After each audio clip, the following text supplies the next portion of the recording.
प्यारे बच्चों, नमस्कार। आज हम एक नया अध्याय लेकर आए हैं जिसका नाम है भिन्न और दशमलव। तो आज हम भिन्न के बारे में पढ़ेंगे। भिन्न क्या है? भिन्न, ये मैं एक स्ट्रिप लिए, एक पट्टी लिए, अगर मैं इसको मोड़ देता हूँ बीच में से, तो बच्चों इसके कितने भाग हो गए? कितने? जहाँ से मुड़ी है, यहाँ से देखें तो इसके कितने भाग हो गए?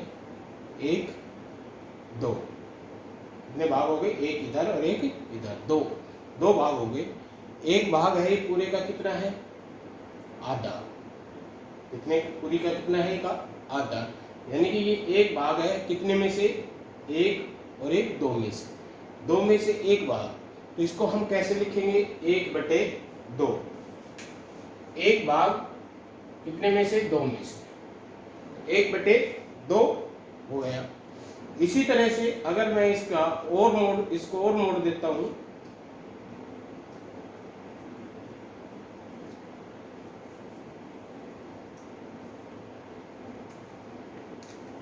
अब इसके कितने भाग, कितने हिस्से हो गए? 1, 2, 3, 4। और अगर इसमें से मैं एक हिस्सा ले लूं, ये एक हिस्सा, ये पूरे का कितना है? पूरे में कितने हिस्से हैं? कितने भाग हो गए? 1, 2, 3, 4। और ये 4 में से कितना है? 1। तो इसे हम कैसे लिखेंगे? 1/4। 1/4 यानी कि एक हिस्सा है 4 में से। एक हिस्सा कितने में से है? 4 में से। ये 4 हिस्से हो गए, 1, 2, 3, 4। और ये एक है, कितने में होगा? 4 में से 1। 4 में से 1। अगर मैं 3 हिस्से लूं, 1, 2, 3 हिस्से ले लूं, तो ये कितने हो गए? 3 हिस्से हो गए, कितने में से? 4 में से। तो इसे हम कैसे लिखेंगे? 3/4। इसके और अगर मैं और इसको मोड़ देता हूं एक बार और,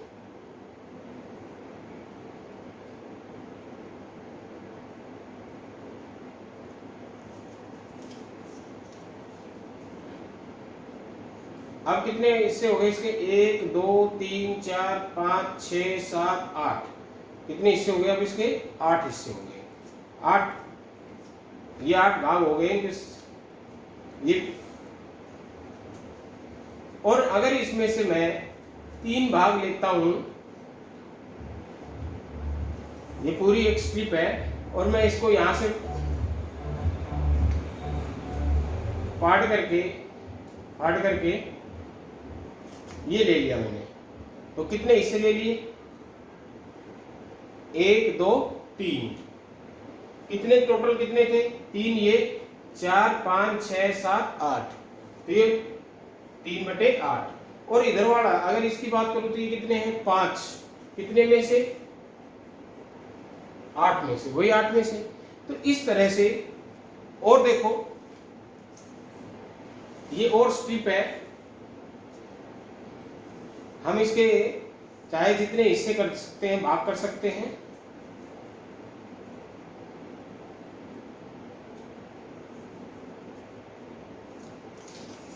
इसके कितने भाग हो गए? 1, 2, 3।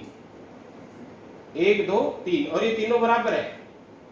तीनों कैसे बराबर? कैसे हैं? बराबर। अगर हम एक दूसरे के ऊपर रखें तो ये तीनों कैसे हैं? बराबर है। बोला तो ये 3 हो गए। तो अगर इसमें से मैं एक हिस्सा लूं तो कितना हो जाएगा? 1/3। कितना हो जाएगा? 1/3। ये एक लिया कितने में से? 3 में से। ठीक है, 3 में से। इसी प्रकार से अगर ये एक वृत्त है, इसके कितने भाग है? 1, 2, 3, 4, 5, 6, 7, 8। 8 भाग हो रहे हैं। और अगर इसमें से मैं एक भाग को छायांकित कर दूं, इसमें एक में कलर कर दूं मैं, तो कितने भाग में किया है? एक भाग में किया। कितने में से? 8 में से। अगर मैं 2 कर दूं तो कितने भाग हो गए? भाग में कलर रंग कर दिया 2 में। कितने में से? 8 में से। और अगर मैं 3 में कर दूं तो तो ये होगा 3/8। ये इसके भी सारे भाग है बराबर है, इसके भी सारे भाग कैसे हैं बराबर। अब मैं एक और है, ये एक त्रिभुज है, इसको मैंने ऐसे मोड़ करके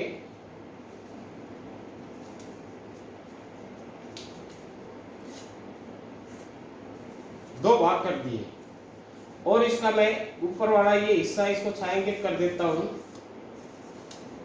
मोड़ करके मैंने दो भाग कर दिए और ऊपर वाले हिस्से को मैंने छायांकित कर दिया। तो क्या मैं इसको 1/2 लिखूं? कितने भाग छायांकित किए? क्या 1/2 लिखूं? अब हम इन सारे पे विचार करो, इन सब पे एक बार विचार करो। जहां हमने ये सर्कल लिया था, वृत्त लिया था, इसमें मैंने बताया था कि सारे भाग कैसे हैं बराबर। ये सारे भाग कैसे हैं बराबर। 8 जो भाग किए हमने, 8 के 8 भाग कैसे हैं बराबर। यहां मैंने इसके 2 भाग किए थे, दोनों भाग कैसे थे बराबर। यहां मैंने 4 भाग किए थे, तो इन चारों कैसे थे बराबर भाग।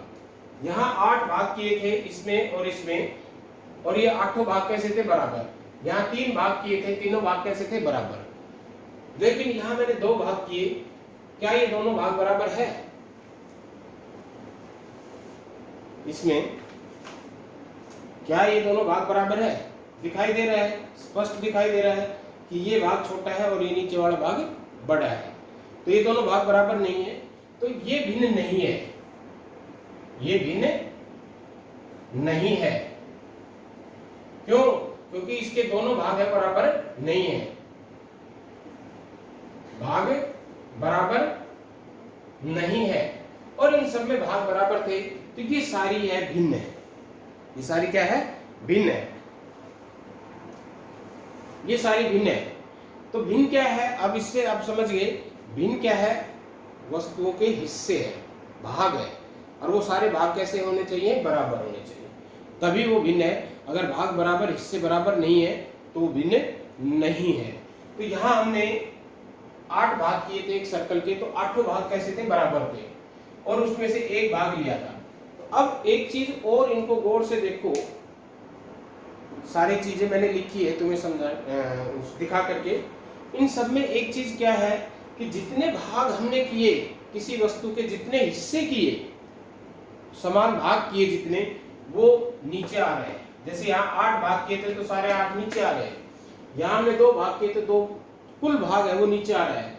यहाँ 4 किए थे तो कुल भाग जो 4 थे वो नीचे आ रहे हैं। यहाँ 8 भाग किए थे तो कुल भाग कितने थे? 8, तो 8 नीचे आ रहा है। यहाँ 3 कुल भाग के कितने किए थे? 3, तो वो 3 नीचे आ रहे हैं। और जितने भाग लिए वो ऊपर आ रहे हैं। तो ये यहाँ कुल है वो नीचे आएंगे, जितने भाग करेंगे हम, कुल भागों की संख्या है वो नीचे आएगी। एक वस्तु के जितने भाग करेंगे, समान भाग करेंगे, वो कुल संख्या है वो नीचे आएगी, और उसमें से जितने हमने लिए हैं वो ऊपर आएगी। वो क्या आएगी? ऊपर। तो ये ऊपर वाले को हम अंश कहते हैं और नीचे वाले को हम हर कहते हैं। तो अंश बटे हर ये भिन्न को दर्शाता है, अंश बटे हर, यानी कि किसी वस्तु के हमने कितने समान भाग किए और उसमें से हमने कितने हिस्से लिए। जैसे कि मान लो एक रोटी के हमने 4 भाग किए और एक व्यक्ति को, एक बच्चे को हमने 1 भाग दिया उस 4 में से, तो उसे कितना भाग मिला? 4 में से 1, यानी कि 1/4, 1/4। तो ये है भिन्न, जिसका ऊपर जितने हिस्से उसको प्राप्त हुए और नीचे जितने उस वस्तु के समान हमने भाग किए, तो ये भिन्न है। जहां अंश छोटा है, अब एक और रूप देखते हैं इसके, कि मान लो एक व्यक्ति, अब मेरे पास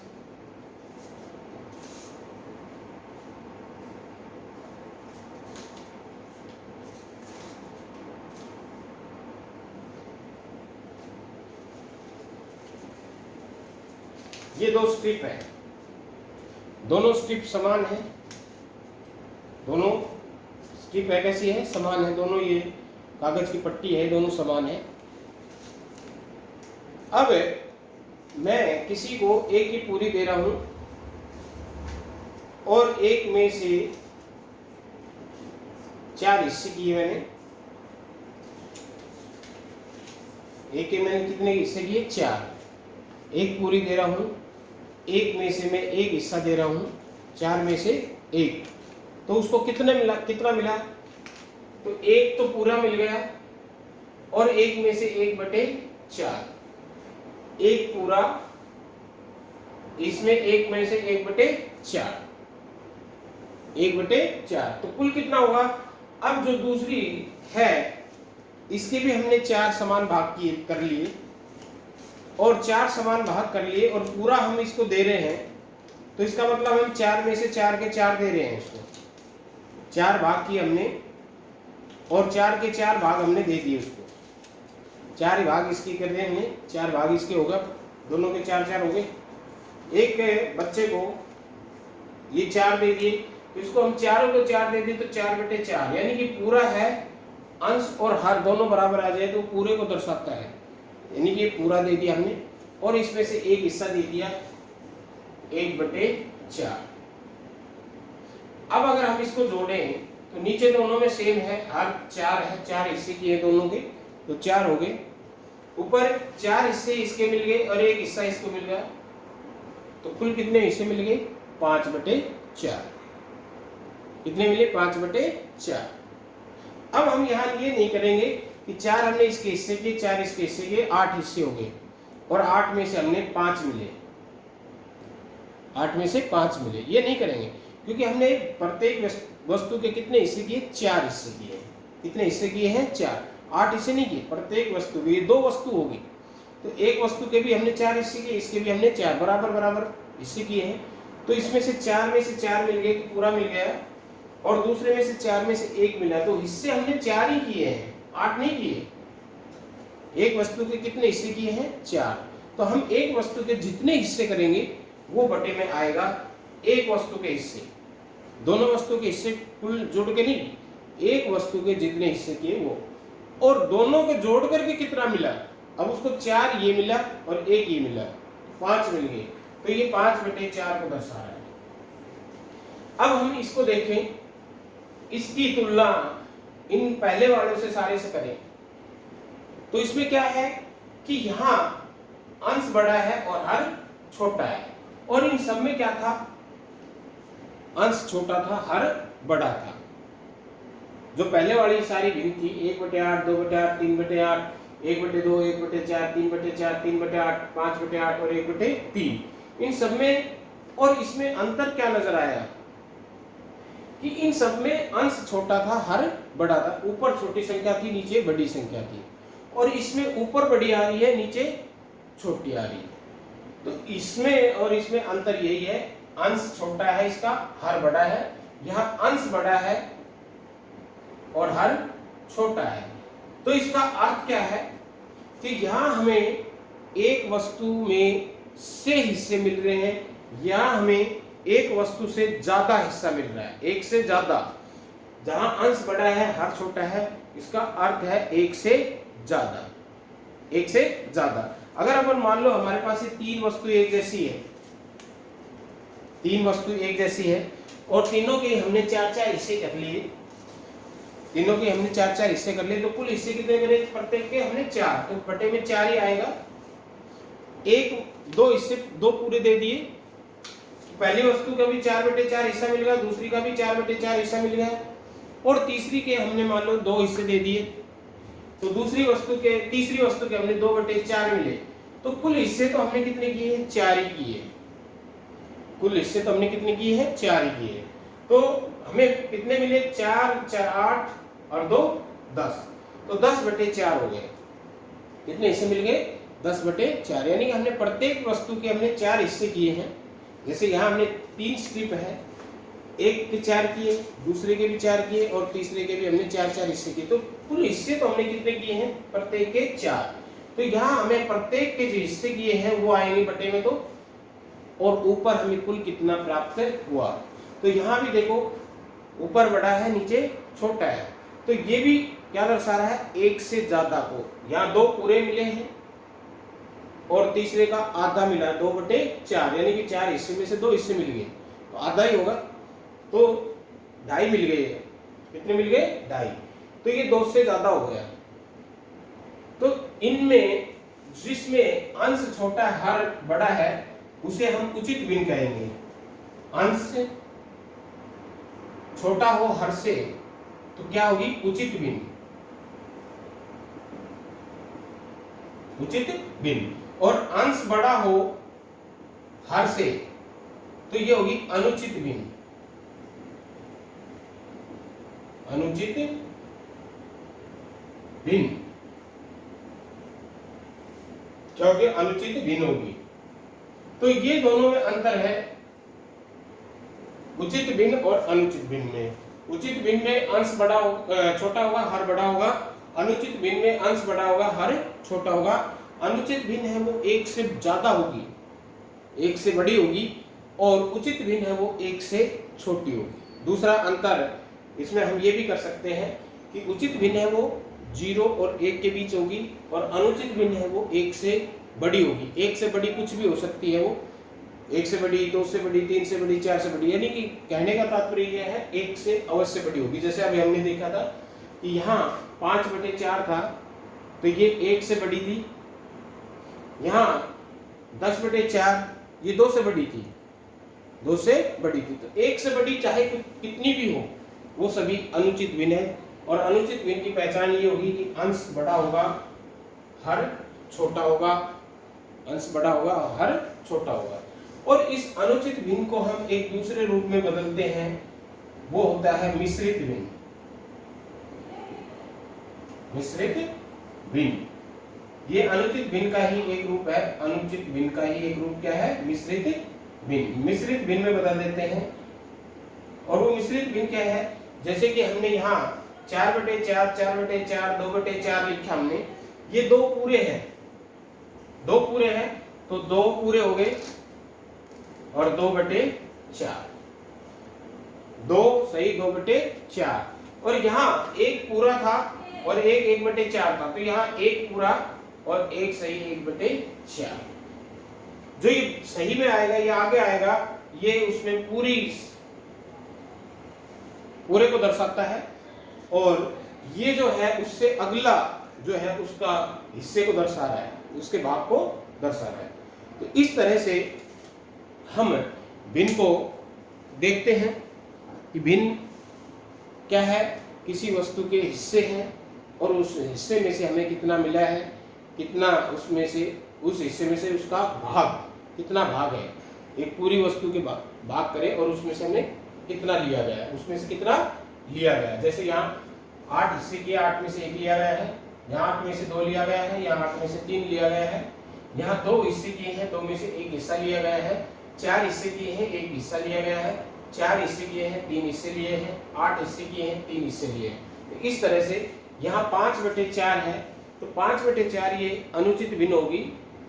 यानी कि यहाँ एक वस्तु पूरी है और एक अगली जो है वस्तु है, ये दोनों वस्तुएं समान होनी चाहिए। दोनों वस्तुएं समान क्या होनी चाहिए? ये नहीं कि एक व्यक्ति को मान लो एक केला दे दिया और एक सेब दे दिया, एक सेब दे दिया और एक केला दे दिया, लिया, एक सेब लिया और एक केला लिया, और सेब के 2 हिस्से कर दिए, उसमें से 1/2 दे दिया और एक केला दे दिया। और हम इसको लिख दें कि 1 सही 1/2। ये गलत हो जाएगा कि दोनों वस्तुएं जो ली है वो समरूप होनी चाहिए, सर्वांग सम होनी चाहिए, एक जैसी होनी चाहिए, एक जैसी होनी चाहिए। ठीक है, तो ये है, इस तरह से हम भिन्न को देखते हैं। अब इसमें हमने क्या करना है, जो अभी समझ गए, उचित और अनुचित भिन्न समझ गए, भिन्न को हम कैसे कर सकते हैं। तो अब इसमें हमने आकृतियां दे दी, ये आकृति है और इसके ये समान भाग कर दिए।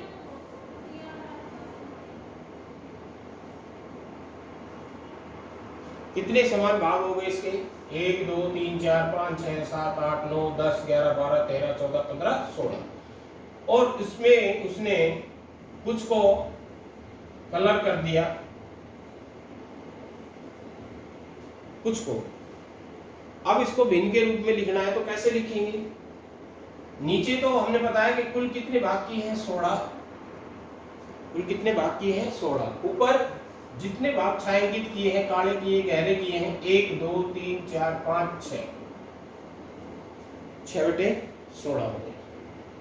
कितने हो गए? 6/16। इसी तरह ये किसी भी रूप में हो सकता है। एक ये वृत्त है, इसके 4 भाग कर दिए और एक गहरा कर दिया, तो कितना होगा? कुल भाग कितने किए? 4, और उसमें से गहरा कितना किया है? 1, तो ये 1/4 हो गया। कितना होगा? 1/4। या इस तरह से दे दिया जाए,